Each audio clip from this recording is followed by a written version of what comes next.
Bismillahirrahmanirrahim. Alhamdulillahi rabbil alamin. Wassalatu wassalamu ala ashrafil anbiya'i wal mursalin. Sayyidina wa habibina wa qaidina Muhammad wa ala alihi wa sahbihi ajma'in wa man tabi'ahum bi ihsanin ila yawmiddin. Thumma amma ba'du. Hamd falënderimet tona kulmore i takojnë Allahut fuqiplot, krijuesit të kësaj gjësie. Përshëndetjet tona të përzemërta ja dedikojmë Muhammed Mustafa sallallahu alaihi wasallam, shëmbëltyrës së ummetit, gjithashtu dhe familjarëve të tij të ndershëm, shokëve të tij besnik dhe gjithë besimtarëve muslimane që e ndjekin dhe pasojnë rrugën e tij deri në frymën e fundit të kësaj bote. Të nderuar vëllezër dhe motra, me lejoni t'ju përshëndes me përshëndetjen e bukur islame. Assalamu alaikum wa rahmetullahi wa barakatuh. Paqja, mëshira dhe begatia e Zotit qoftë gjithmonë mbi ju dhe mbi familjet e juaja. Mirë se takohemi në serinë tonë të ligjëratave, ta njohim Islamin dhe me trego për Islamin, një seri e cila në esencë është një hadith dhe një ngjarje që ka ndodhur me pejgamberin sallallahu alaihi wasallam, që ndryshe quhet edhe hadithi i Gjibrilit. Andaj, për dy ligjërata me radhë kemi shpjeguar për biografinë e transmetuesit të hadithit, që ishte Omer ibn al-Khattabi, Zoti qoftë i kënaqur me të, dhe tashme do të fokusohemi thellësisht në kuptimet dhe përfitimet e mëdha që na e sjell ky hadith dhe kjo ngjarje me Muhammed Mustafa sallallahu alaihi wasallam.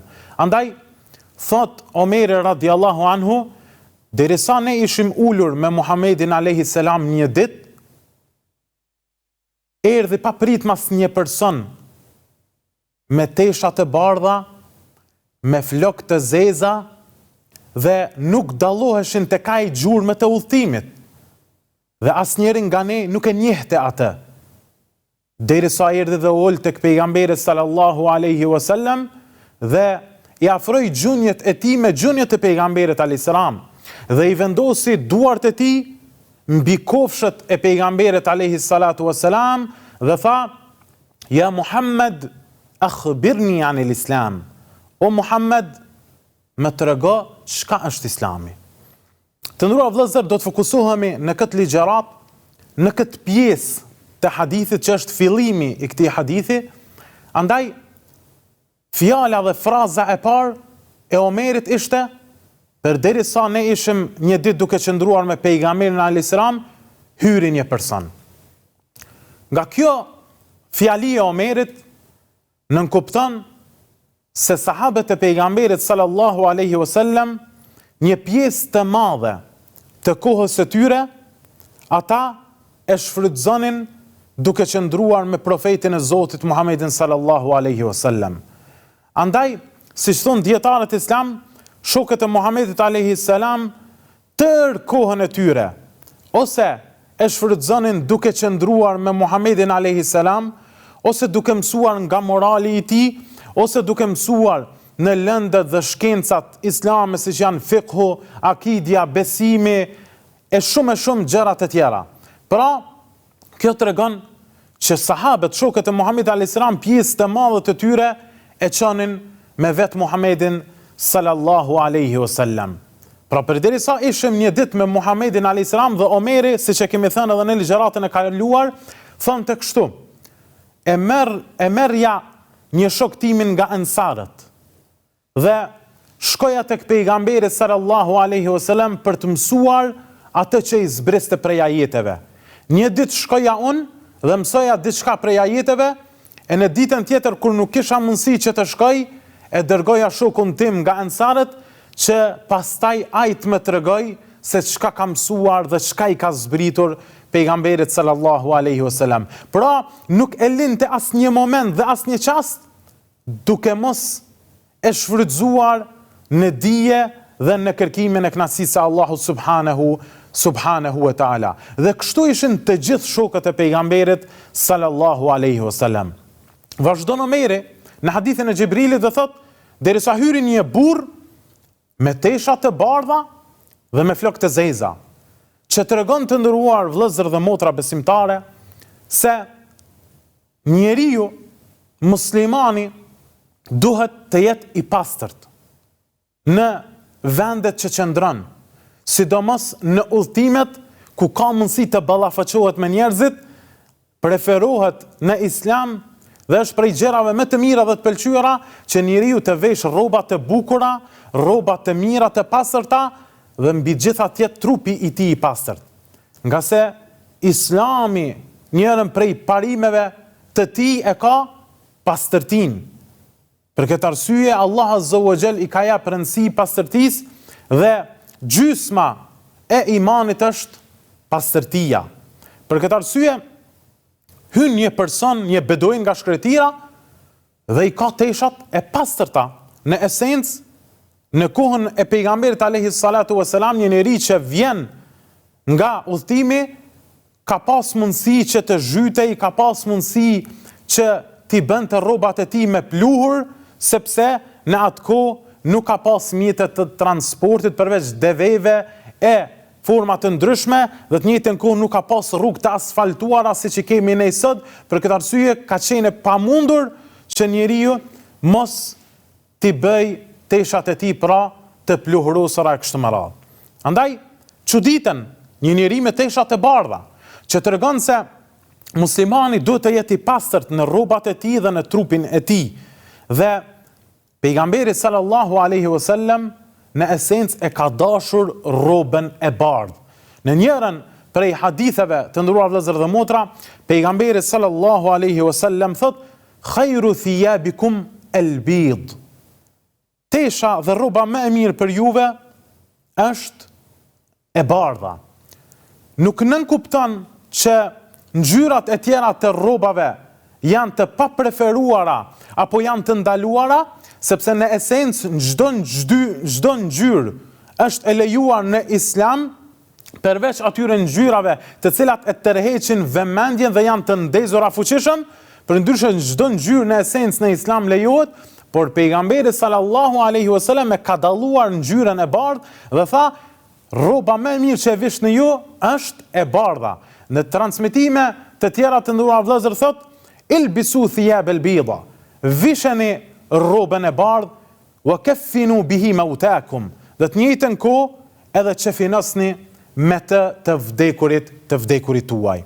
Andaj edhe vetë pejgamberi sallallahu alaihi wasallam ka preferuar të bardhën dhe në esencë edhe njerëzit sot, pra në veshjet e tyre zakonisht e preferojnë ngjyrën e bardhë sepse tregon pastërtinë dhe tregon atë që është e paqshme, atë që është e dashur për njerëzit. Për këtë arsye, pejgamberi sallallahu alaihi wasallam, pra sikur në këtë hadith, po na orienton që edhe ne duhet marrim shembull nga hyrja e këtij beduini, që ne duhet veshim rroba të bardha, të pastërta, të mira, që në momentin kur takohemi me të afërmit tan, me njerëzit, me vëllezërit tan, atëherë të kemi një dukje të bukur, që pastaj edhe ndaja me ta të jetë ma e bukur dhe ma komode.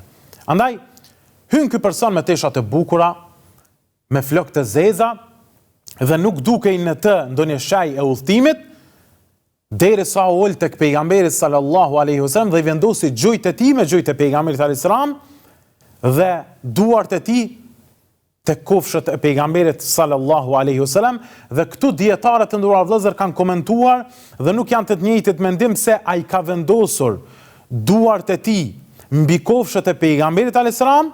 Në një mendim tjetër thuhet se i ka vendosur duart e tij mbi kofshët e veta, e jo mbi kofshët e pejgamberit sallallahu alaihi wasallam. Sido që të jetë, kjo pjesë e kësaj ngjarje na mëson për edukatën e kërkuesit të diturisë. Sepse ne du ta marrim vesh se ky person ka ardhur që të marrë dituri. Kur thot: "O Muhammed, më trego çka është Islami. Më trego për Islamin." Andaj, kjo frazë na tregon për edukatën edhe qëndrimin që duhet ta ketë nxënësi përballë mësuesit, pra përballë atij që shkon dhe përfiton prej diturive të thella që i ka. Andaj të nderuar vëllezër, kjo pjesë e hadithit është pjesa e parë, pjesa e fillimit të këtij hadithi madhështor, hadithit e Xhibrilit. Dhe kjo pjesë në tërësi na mëson për edukatën e nxënësit të dijes dhe për vlerën e diturisë. Andaj, çka thot Islami për diturinë? Çka thot Islami për edukatën e nxënësit të dijes? Si duhet ta trajtojmë ne mësuesin? Si duhet të sillemi në raport me mësuesin ton? A flet Islami për këtë temë? Po, flet, dhe flet më së bukuri, flet më së miri. Për këtë arsye, të nderuar vëllezër, dituria është njëra prej pjesëve më të rëndësishme në dinin islam. Dituria është njëra prej gjërave më madhështore që e don Allahu subhanahu wa taala. Mjafton si argument shumë i thjeshtë dhe jo i komplikuar prej 6236 ajeteve të zbritura në Kur'an.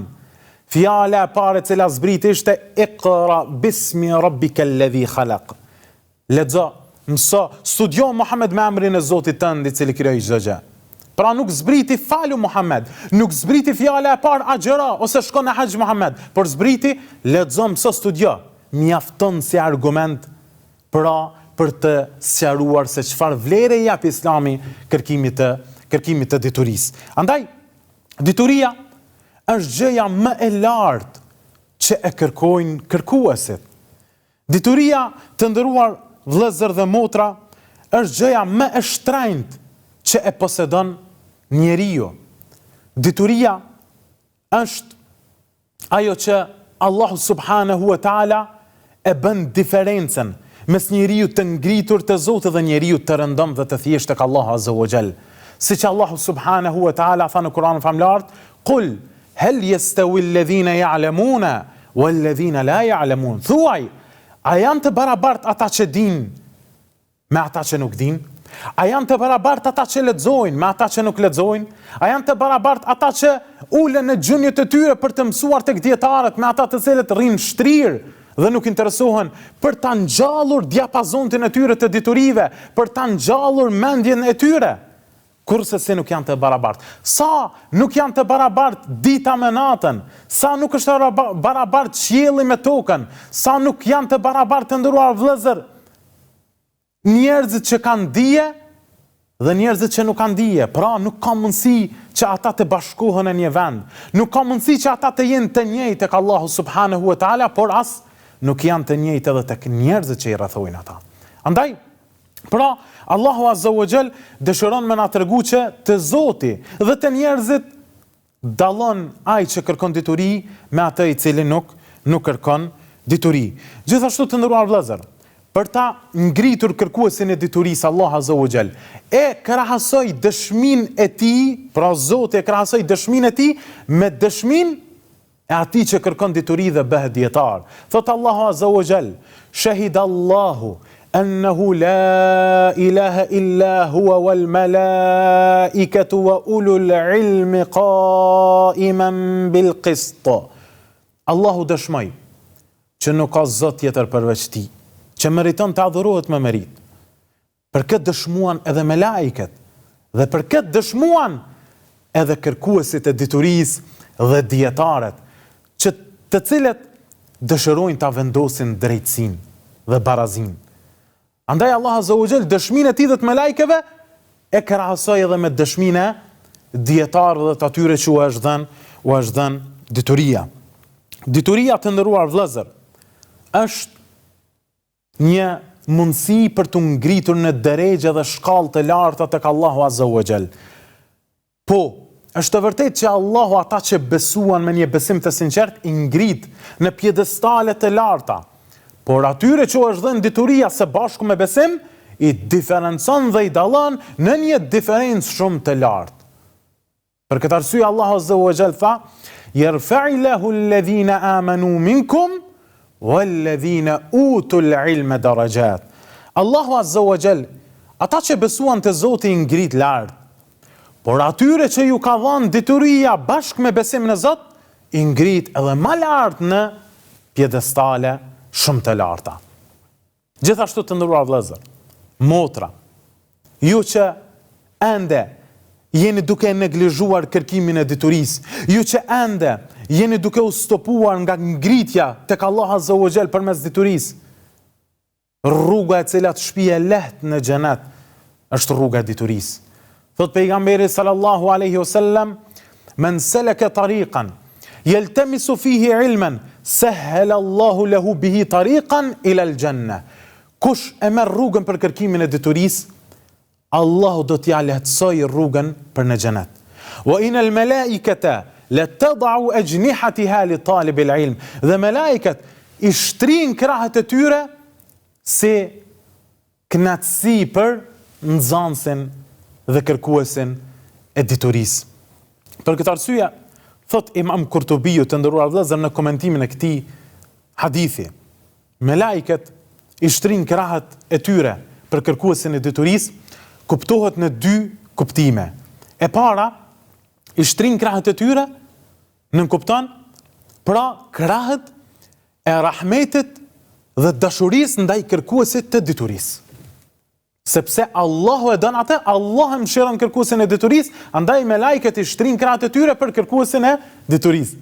Dhe komentimi i dytë, apo kuptimi i dytë që mund të merret nga kjo fjalë, i shtrin krahët e tyre me lajket, pra u ndihmon atyre, i jep vullnet atyre, i nxit kërkuesit e diturisë që të arrijnë tek caku i tyre. Sepse dituria ka sfida. Dituria nuk është e lehtë të nderuar vëllezër dhe motra. Andaj don vullnet të çelik, don nxitje, don bereqet prej anës të Allahut Azza wa Jall. Andaj me lajket i shtrin krahët e tyre që t'ju jap bereqet kërkuesve të diturisë. Për këtë arsye, nxënësi dijes zakonisht ka sfida, sidomos ata të cilët janë fukarajnë, të cilët nuk kanë mundësi që t'i paguajnë semestrat e tyre, nuk kanë mundësi t'a paguajnë shkollimin e tyre, sa prej vëllezërve tanë, sa prej jetimave, e kanë ndërprer shkollimin e tyre sepse nuk kanë pasur mundësi t'a vazhdojnë atë. Dhe një shembull konkret, ne kemi qenë student vetë, dhe i kemi përfunduar studimet në vendet e ndryshme arabe, në aspektin e teologjisë islame, apo shkencave islame. Dhe të nderuar vëllezër, ne nuk kemi shkuar me bursa atje. Unë kam qenë në shtetin e Jordanisë, por nuk kam shkuar me ndonjë bursë shtetërore atje. Subhanallah, sot kam arritur në një nivel të lartë të doktoraturës, dhe ndonjëherë e mendoj dhe e meditoj në vetveten time. Nuk kam pasur asnjë bursë, nuk kam njohur njerëz. Si erdhi puna që ta kryejm fakultetin, magjistraturën dhe doktoraturën në ato vende? Vetëm ndihma e Allahut. Vetëm bereqeti Allahut subhanahu wa ta'ala na ndihmoi që ta arrijmë këtë sakt, sepse rrugën të cilën e zgjedhëm ne e don Allahu. Rrugën të cilën e zgjedhëm ne, kërkimin e diturisë, Allahu ka garantuar që do t'ja lehtësoj njeriu në këtë botë, e pastaj këtë rrugë do t'ja lehtësoj edhe për në xhenetet e tij subhanahu wa ta'ala. Andaj, kur mos u dorëzo o kërkuesi i diturisë, kur mos e neglizho kërkimin e diturisë sepse ti nuk ke mundësi që të paguash semestra, Allahu do të ndihmoj ty. Allahu do të ngris në grada të larta padyshim. Ai kështu premtoi dhe Allahu nuk e them premtimin e tij. Andaj kërkoje diturinë dhe mos e neglizho kërkimin e diturisë. Gjithashtu të nderuar vëllezër, thot Imam Newawiu në njërin prej fjalëve të tij, dituria është ngjallje e zemrave. Dituria është ndriçimi i syrit nga errësira e kësaj bote, nga errësira e ignorancës. Dituria me të, pra me diturin arrihet fisnikëria dhe me të bëhet dallueshmëria në mesin e njerëzve. Dhe gjithashtu thot, meditimi i diturisë dhe koha me diturin është më i vlefshëm sesa namazi nafile. Dhe njeriu me diturin pra ngritet dhe fisnikrohet. Shikoni çfarë fjalë madhështore Imam Newawiu për kërkimin e diturisë. Pra, ka konsideruar që kërkimi i diturisë është më i vlefshëm se sa falja e namazit nafile. Të nderuar vëllezër dhe motra, dietarët islam kanë folur shumë për diturinë, por ajo që ka nevojë të neve të flasim sonte është se dituria është një mekanizëm shumë i fuqishëm për një popull, për një shoqëri. Dhe një shoqëri vlerësohet aq sa ata e vlerësojnë diturinë. Një shoqëri ngritet aq sa ata e zhvillojnë diturinë dhe arsimimin. Një shoqëri Pra, është model atë sa ata kontribuojnë në zhvillimin e arsimit dhe të diturisë. Për këtë arsye, sa jemi ne si popull që po japemi mas diturisë, sa ne po investojmë në dituri, fatkeqësisht jemi prej vendeve më të dobta në Ballkan në kërkimin e diturisë dhe në nivelin e arsimimit. Andaj, nëse dëshirojmë të jemi popull i ngritur, nëse dëshirojmë të jemi popull ndikues tek të tjerët, e jo të tjerët tek ndikojnë tek ne, nëse dëshirojmë të kemi mendje të ndritura, mendje zbuluese, mendje kritikuese, mendje të cilat ndikojnë tek të tjerët, e jo të tjerët në mendje tona, duhet ta zhvillojmë sistemin e arsimit. A kemi arritur këtë? Fatkeqësisht nuk e kemi arritur. Fatkeqësisht jemi prej popujve që më spaku lexojmë. Për këtë arsye, jo rastësisht edhe ata të cilët e matin nivelin e arsimit në Kosovë, siç është PISA, dalin prej vendeve më të dobta në sistemin e arsimit. Dhe në një statistikë të Agjencisë Kosovare të Statistikave të Kosovës, prej 1.775.000 librave të cilat janë në bibliotekat të gjitha qyteteve të Kosovës, na rezulton se prej këtyre 1.775.000 librave dalin vetëm 156.000 lexues.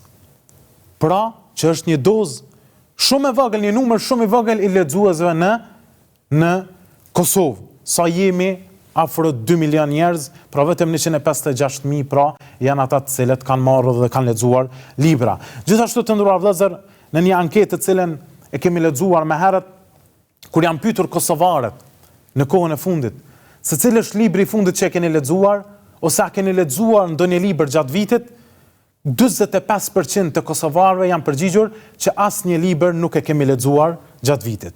Por unë mendoj personalisht që ky rezultat nuk është i saktë. Sepse ne mendojmë se 95% të kosovarëve asnjë libër nuk e lexojnë gjatë vitit. Përndryshe, nuk do të ishte ky nivel i arsimimit në vendin tonë. Andaj, përderisa populli jonë paguan për një natë një këngëtare që i këndon kokainës, që i këndon drogës dhe dukurive negative, i adhëjmë si bakshish 10.000 euro. Dhe mësuesit, arsimtarit, profesorit, që edukon djalin dhe vajzën tonë për gjatë një viti, nuk ja dham si dhurat një darkë, jo 100 euro, 200 euro, 500 euro, 10.000 euro, sikur se këngëtarve, por vetëm një darkë, tu ashtrojmë atyre në fund të vitit dhe tu thomë faleminderit, ju po kujdeseni për djemt dhe vajzat tona, faleminderit, ju po i zhvilloni ata, ju po i edukoni ata, përderisa mos ndrojnë këto peshore dhe ta vlerësojmë mësuesin dhe prej pagave më të larta t'ia vendosim mësuesit dhe hoxhës, sepse ata janë yje ndriçuese, i ndriçojnë njerëzit për t'u larguar nga ignoranca tek ndriçimi i diturisë dhe njohurive të thella, gjendja jonë si popull nuk do ndryshoj kurrë, vëllezër dhe të nderuar motra. Andaj, t'i japim rëndësi mësuesit, t'i japim rëndësi shumë shkollës, t'i japim rëndësi nxënësit, në mënyrë që të zhvillohemi si popull. Zhvillimi i popullit dhe i shoqërive varet nga zhvillimi i arsimimit. Andaj, fatkeqësisht, sot pra është duke na munguar kjo kontributi për zhvillimin e diturisë dhe arsimimit. Të nderuar vëllezër dhe motra, shkojmë me një shkputje të shkurtër, pastaj për të vazhduar me temën tonë vlera e diturisë dhe etika ndaj dietarëve.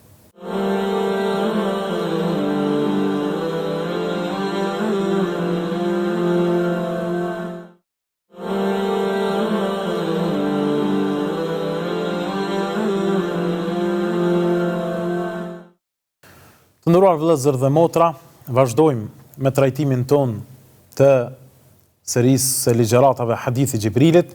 Jemi duke komentuar për vlerën e diturisë dhe në këtë pjesë të ligjëratës do të fokusohemi në etikën që duhet ta ketë njeriu, muslimani dhe muslimania ndaj dietarëve. Andaj, ashtu si që është e rëndësishme kërkimi diturisë, ashtu si që Allahu Azza wa Jall na ka ngritur me dituri, ashtu si që Allah subhanahu wa ta'ala do të shpërblej ata cilët mundohen dhe i shtojnë diapazontet e tyre të diturisë në mendjet e tyre. Po në të njëjtin nivel, Allah Azza wa Jall na obligon që të jemi të kujdesshëm, respektues dhe të kemi edukat në raport me hoxhallarët, dietarët, mësuesit, profesorët, arsimtarët tanë. Sepse vetëm përmes respektit ndaj tyre ne e arrim kënaqësinë e Zotit. Nuk mjafton kërkimi diturisë dhe pastaj keqpërdorimi dhe pastaj mos respektimi dietarëve që Allahu të jetë i kënaqur me ne. Duhet të dyja të jenë në të njëjtin nivel, dituria dhe edukata. Andaj, jo rastisht edhe dietarët kanë thënë el-edabu qabla at-talab. Edukata është para dijes. Dhe gjithashtu të nderuar vëllezër, në transmetimet e ndryshme sahabët kanë thënë kunna nata'allam al-imana qabla an nata'allam al-Quran. E kemi mësuar imanin, besimin, edukatën e mirëfillt para se ta mësojmë Kur'anin. Dhe kur nuk i ka hije dhe del në formën më të shëmtuar një person që i është dhënë dituria, por është i pakujdesshëm, është jo i sjellshëm me mësuesit e tij. Nuk ka njeri më të shëmtuar në pamje dhe në qëndrim se sa dikuj që i është dhënë dituria, por nuk i respekton mësuesit dhe profesorët e tij. Andaj, të nderuar vëllezër, dietarët islam thonë se edukata ndaj mësuesit është obligim, sepse ai ta ndriçon rrugën e vërtet në jetën e kësaj bote.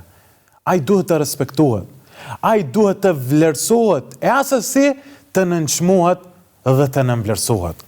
Për këtë arsye, dietarët kanë përmendur disa prej etikave, disa prej edukatave që duhet i ketë nxënësi dijes me mësuesin e tij, me hoxhën e tij. Prej tyre e para, nxënësi dijes duhet të jetë i sinqert, së pari me Allahun, pastaj edhe me mësuesin dhe profesorin e tij.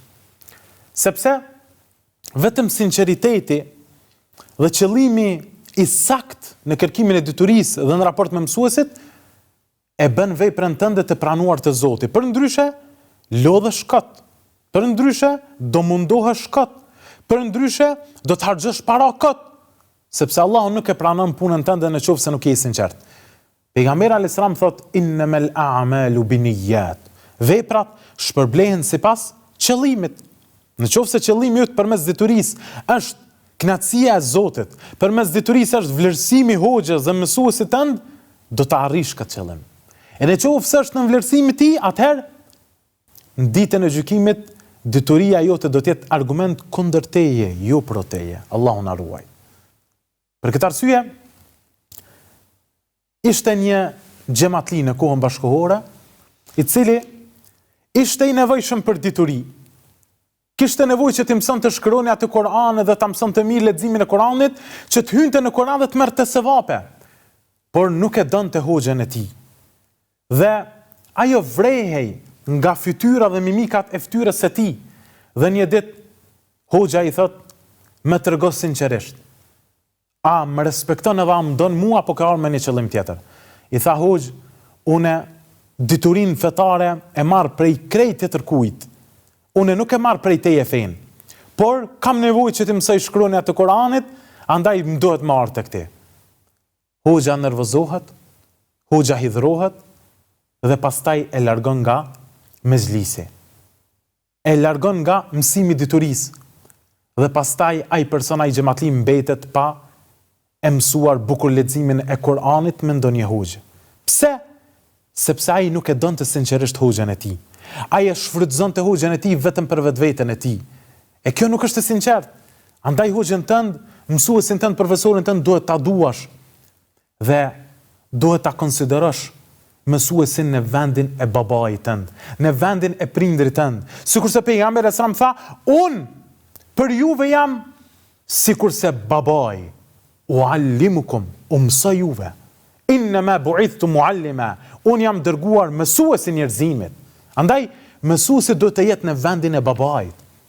Duhet ta duash dhe ta respektosh atë.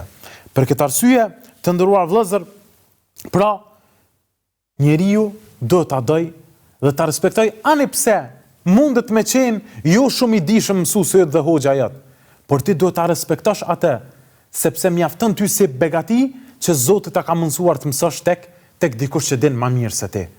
Andaj duhet të jesh i sinqert. E dyta, që e kanë cekur dietarët në raport me edukatën ndaj dietarëve tonë, është modestia ndaj mësuesit. Modestia ndaj mësuesit. Dhe nuk ka gjë më të shëmtuar se sa njeriu të bëhet mendje madh para mësuesit e tij. Se sa njeriu të mendoj që është më i dijshëm se sa mësuesi dhe hoxha i tij. Nuk ka gjë më të shëmtuar, nuk ka nivel më të ulët për personin se sa ta llogarizë vetveten më të lartë se sa mësuesi i tij. Për këtë arsye, kanë thënë dietarët, yujadu fi an-nahri ma la yujadu fi al-bahr. Ka mundësi me gjetë në lum çka s'ki mundësi me gjetë në det. Andaj, ndonjëherë ti mund ta neglizhosh mësuesin e fshatit tënd. Ti mund ta neglizhosh mësuesin e qytetit tënd, por prej ti përfiton më shumë se sa prej ndonjë mësuesi ndoshta që ka emër dhe ka prestigj dhe ka pozitë lartë. Sepse mësuesin tënd e ke afër, mëson atë që ty të nevojitet. Kurse me mësuesin e largët nuk e mëson përveç se atë që ai e shfaq, dhe përveç se atë që ai e mendon se duhet ligjëruar. Kurse tek mësuesi i lagjës mund të shkosh dhe vetëm ti të mësosh nga ai atë që ty të nevojitet nga shkencat që ti i dën. Andaj, gjendet në lum dhe mund ta gjesh në lum atë që s'mund ta gjesh në det. Mund të përfitosh prej hoxhës tan të fshatit, qytetit, atë që s'mund ta përfitosh prej një hoxhe të huaj dhe të largët.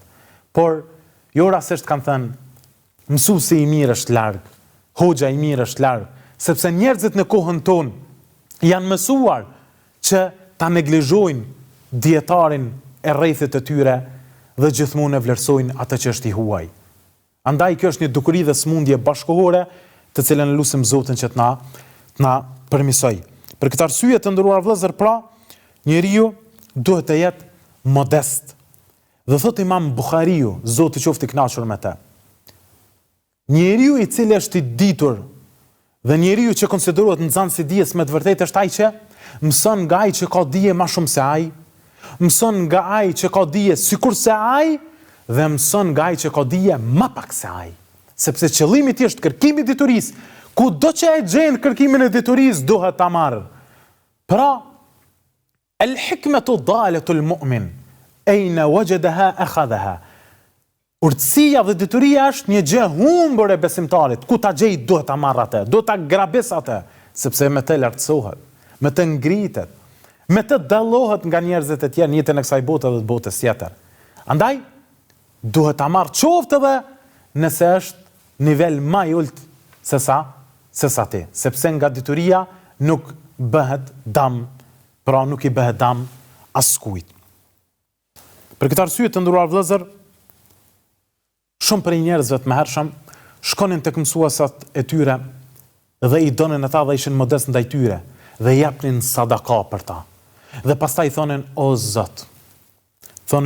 Zot, mos lejo që të zbulohen të metat e mësuesit tim, e që pastaj të humbë bereqeti i diturisë së tij tek unë.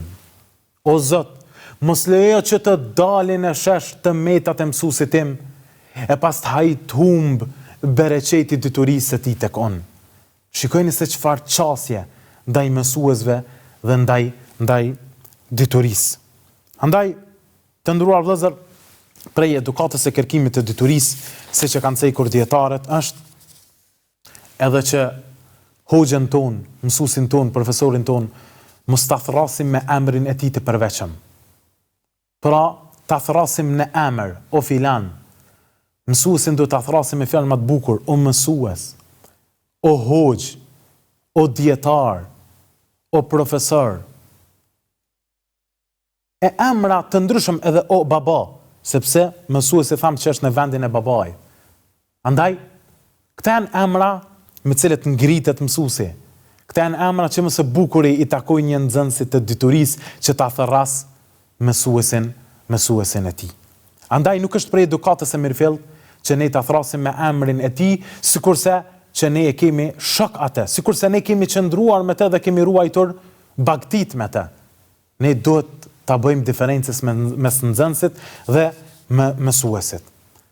Gjithashtu në të njëjtën kohë të nderuar vëllezër, duhet që të ulemi para mësuesit me një edukatë të mirëfillt, sikurse që shkoi pra beduini dhe u ul te pejgamberi sa të gjunjët e pejgamberit alayhis salam dhe i vendosi duart e tij për të ballafaquar me mësuesin. Pra në mënyrë që të jetë më serioz para mësuesit. Fatkeqësisht sot një pjesë e madhe e xhamatit kur prezantojnë nëpër ligjërata i shtrin këmbët e tyre dhe shtrihen dhe nuk janë me një qëndrim që është dinjitoz para atij që jap dituri. Gjithashtu, të nderuar vëllezër dhe motra, prej etikës së qëndrimit para dietarëve, prej etikës ndaj mësuesve dhe hoxhallarëve tan, profesorave ton, është durimi me mësuesin ton. Durimi, nga se dituria kërkon durim, kërkon sabër. La ilme bi rahatil jasad. S'ka dituri me rahatin e trupit. Dhe s'ka marrë të diturisë pa bë sabër dhe pa bë durim në raport me mësuesin tan. Ka mundësi mësuesi yt i shtrëngon gjërat për ty në mënyrë që ti të ngritesh më shpejt në dituri. Ka mundësi që ndonjëherë nuk është në qef. Ka mundësi që mësuesi yt ka ndonjë problem në familje. Mund të jetë pak i vrazh ndaj teje. Duro, qëndro, sepse ti përfiton më shumë ti. Duro, qëndro, sepse do të vijë dita kur do ta shohësh dritën e vërtetë dhe ndriçimin e vërtetë në jetën e kësaj bote.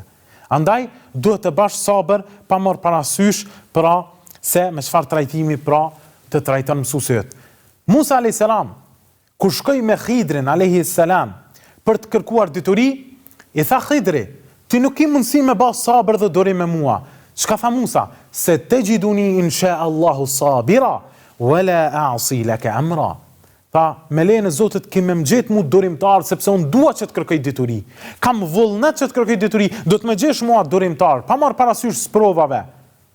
Dhe unë nuk do ta thej fjalën tënde, nuk do të thej rregullat e tua në kërkimin e diturisë. Andaj, Sufjani ibn Uyeyne i tha njerit të nderuar vëllezër, njerit prej dietarëve, i tha, ka rrezik që njerëzit të distancohen prej teje o dietar sepse po je shumë i vrazhd me ta. Ka rrezik që nxënësat të distancohen prej teje sepse po je shumë i vrazhd me ta në kërkimin e diturisë, po kërkon shumë prej tyre. Atëherë, çka i tha të nderuar vëllezër? I tha, hum hamqa idhan mithluke. Ata pra janë mendje lehtë, janë ahmaka, njerëz sikurse ti. Pse? Sepse in taraku ma yanfa'uhum li su'i khuluqi. Sepse tha ata po e lajnë një gjë që ka dobi shumë të madhe, kërkimi diturisë, pse unë nuk jam sillur mirë me ta. Pra për një sjellje ju të mirë timen, ata po e lanë gjevahir dhe mërgaritar, pra që vinë dhe burojnë nga kërkimi e diturisë. Gjithashtu të nderuar vëllezër, prej edukatave me dietarët është edhe ulja, qëndrimi që e cekëm më herët, qëndrimi para dietarëve në mënyrë dinjitoze, me koncentrim të thellë, në mënyrë që hoxha, dietari, profesori ta doj ligjërimin dhe ta nxis pra që të ligjëroj edhe më bukur kur e sheh koncentrimin e nxënësave ndaj tij. Dhe në momentin që mësuesi e sheh koncentrimin që pra ka ikur nga nxënësi, edhe atij i humb motivi për të ligjëruar. Fatkeqësisht sot një pjesë e madhe e nxënësave para mësuesave të tyre qëndrojnë në Facebook, qëndrojnë në TikTok, fatkeqësisht dhe nuk përqendrohen pra në kërkimin e diturisë. Andaj është një fatkeqësi e madhe në kohën bashkëkohore pra mos edukata ndaj diturisë ndaj dietarëve. Gjithashtu të nderuar vëllezër, prej edukatave ndaj dietarëve është edukata e pyetjes ndaj hoxhës, ndaj mësuesit. Pra, duhet të jemi të kujdesshëm se çfarë pyesim atë. Të mos bëjmë pyetje banale, të mos bëjmë pyetje të cilat nuk kanë dobi në kërkimin e diturisë, të mos bëjmë pyetje të cilat, të nderuar vëllezër, janë pyetje provokative. Për këtë arsye duhet kemi kujdes. Thot Ibni Abasi, ku është pyetur në të vërtetë Ibni Abasi, ku e ke marrë këtë dituri? Tha, e ka marrë me gjuhë që ka pyetur gjithmonë dhe me një zemër të përqendruar. Pra një gjuhë që ka pyetur gjithmonë, sepse gjysma e diturisë është pyetja. Gjysma e diturisë është pyetja. Andaj Ibn Abasi ka pyetur gjithmonë dhe ka marrë dituri, sepse përmes pyetjeve njeriu përfiton dhe merr dituri. Për këtë arsye, njeriu nuk është mirë që të pyes jashtëteme. Për shembull, njeriu mëson në kapitullin e agjerimit, atëherë ta pyes hoxhën për kapitullin e tregtisë. Pra njeriu do të pyes në atë që është duke e mësuar në mënyrë që të jetë objektiv dhe të përfitoj prej asaj që e mëson, e të mos shkapërderdhet në tema të tjera, ose të bëj pyetje banale, ose të bëj pyetje që ta zëj ngusht hoxhën në mënyrë që të dalë hoxha keq. Dhe në lidhje me këtë, ndonë se ka kuptim pozitiv, transmetohet të nderuar vëllezër, e nxjerr Khatib el-Baghdadi, njëri prej dietarëve të mëdhej të Islamit, nga Abdullah ibn Mansur ose Ahmed ibn Mansur al-Ramadi.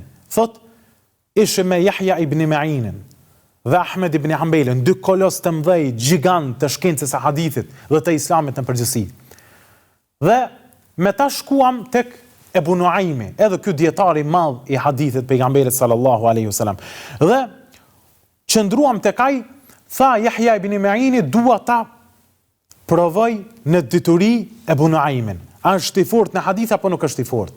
Dhe shkuan të nderuar vëllezër, tha Imam Ahmedi, mos e provoko, sepse dietari Ebu Nuaimi është i fortë dhe është i besueshëm në shkencën e tij.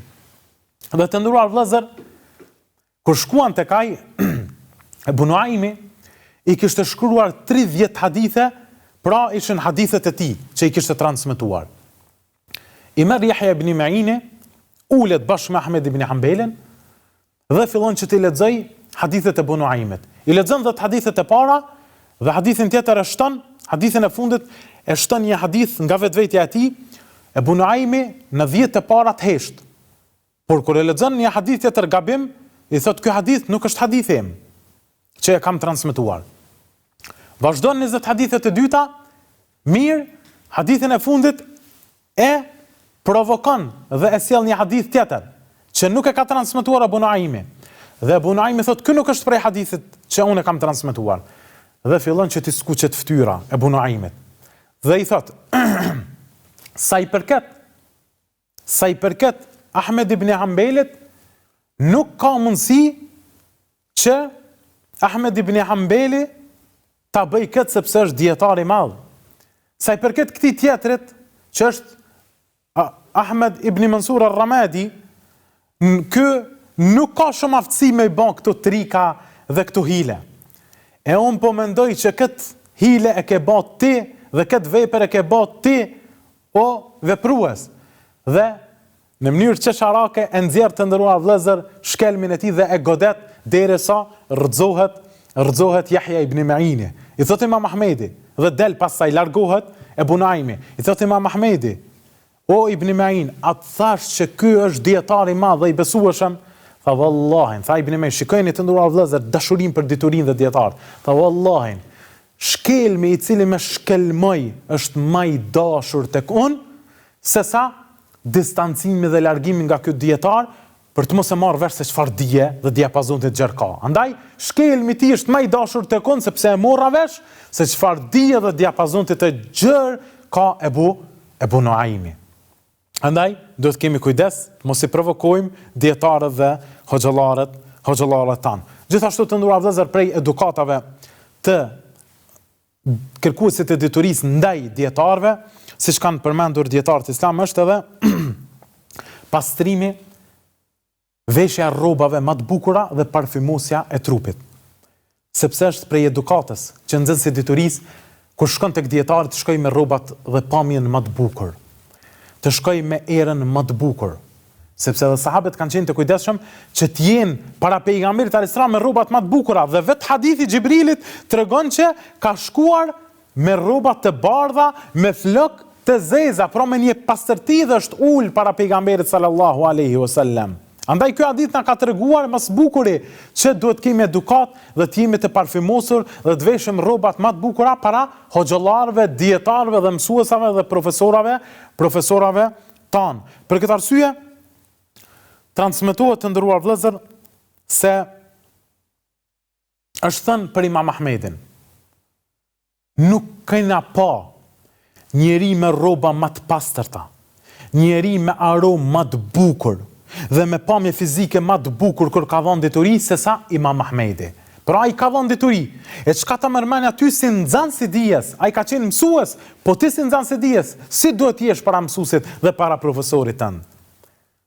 Gjithashtu të nderuar vëllezër, transmetohet për Imam Malikun, që kur ka dashur transmetoj hadithet pejgamberit sallam, është pastruar, ka veshur rrobat më të bukura, e ka vendosur pra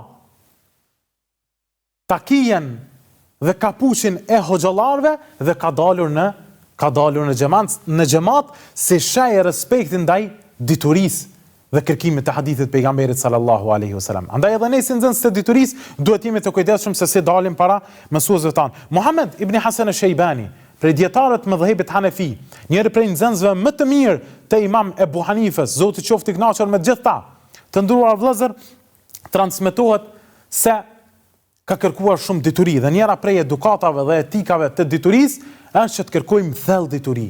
Përveç që të jemi të parfymosur, të jemi të kujdesshëm ndaj mësuesave tanë, të kërkojmë thellë dituri, sepse duke kërkuar thellë dituri, ne i kënaqim mësuesat tanë.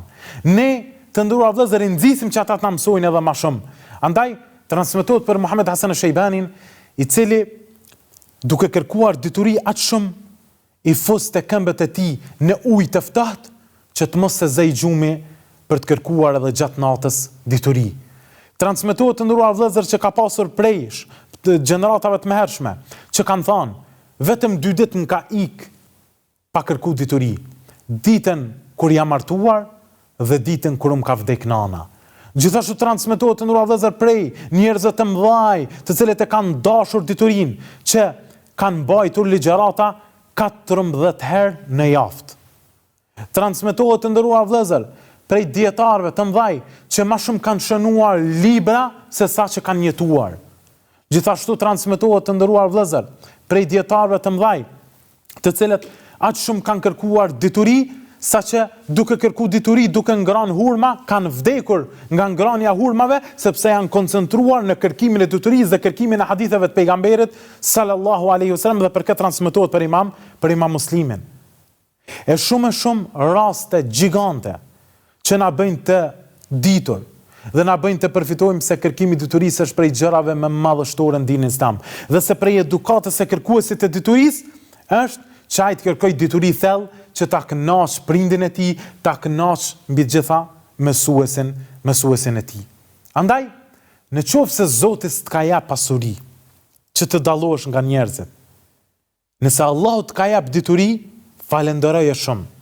Nëse Allahu të ka jap dituri, di që ti je më i lartësuari, bile ti je më i lartësuar se sa vet pasuniku. Për këtë arsye ka thënë poeti: radina qismet al-jabbari fina, lana ilmun walil juhali malu, fa izzul mali yufna an qaribin, wa izzul ilmi baqin la yazalu. Jemi të kënaqur për caktimin e Zotit për neve, për ne dije e për ignorantët pasuri. Madhështia e pasurisë zhduket shumë shpejt, madhështia e diturisë mbetet për gjithmonë. Andaj të nderuar vëllezër, me këtë frazë poetike e përfundojmë këtë ligjërat, të cilën e patëm për vlerën e diturisë dhe edukatën ndaj dietarëve, hoxhallarëve, mësuesve dhe profesorëve tanë. për të vazhduar në ligjëratat e tjera, në komentimin dhe nxjerrjen e xhevaherëve të mëdhenj të hadithit të Xhibrilit. Deri atëherë ju lëm në mbrojtjen dhe mbështetjen e Allahut. Wassalamu alaikum wa rahmatullahi wa barakatuh.